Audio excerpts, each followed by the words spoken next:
নমস্কার বন্ধুরা, এইমাত্র পাওয়া আবহাওয়ার সবচেয়ে বড় খবর। মে মাসের শুরুতে খামখেয়ালি আবহাওয়া, তাপপ্রবাহের পরিবর্তে চরম দুর্যোগপূর্ণ আবহাওয়ার পূর্বাভাস প্রায় সব জেলাতেই। চলতি সপ্তাহেও প্রবল ঝড় বৃষ্টি, শিলাবৃষ্টি ও বজ্রপাতের আশঙ্কা রয়েছে। বৃষ্টির জেরে তীব্র গরম থেকে স্বস্তি পাওয়া গেলেও ফসলের ক্ষয়ক্ষতির সম্ভাবনা রয়েছে। মৌসুম ভবন সূত্রে জানা গেছে, আগামী 2-3 দিন গুজরাট, রাজস্থান ও উত্তরাখণ্ডে অতিভারী বৃষ্টি, ঝড় এবং বজ্রপাতের সম্ভাবনা রয়েছে। আগামী কয়েকদিন হিমাচল প্রদেশ, হরিয়ানা, পাঞ্জাব, চণ্ডীগড়, দিল্লি ও উত্তরপ্রদেশে ঝড় বৃষ্টি এবং শিলাবৃষ্টি হতে পারে।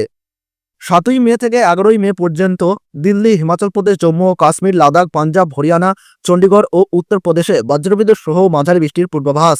সঙ্গে ঘন্টায় 60 কিমি বেগে দমকা ঝোড়ো হাওয়া বইতে পারে।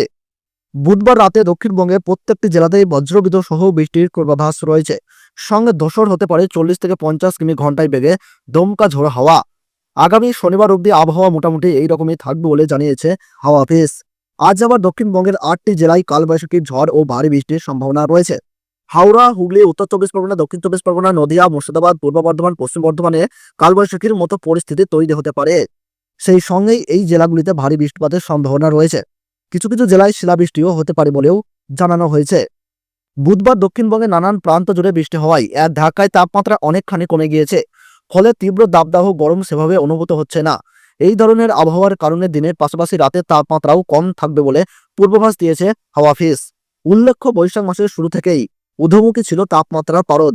তবে গত 2-3 দিনে দক্ষিণবঙ্গের নানান জেলায় বিক্ষিপ্তভাবে বর্ষণ হয়েছে, যার জেরে হাঁসফাঁস গরম অনেকটাই কমেছে। আগামী কয়েকদিনও তাপমাত্রা মোটামুটি একই থাকবে বলে পূর্বাভাস।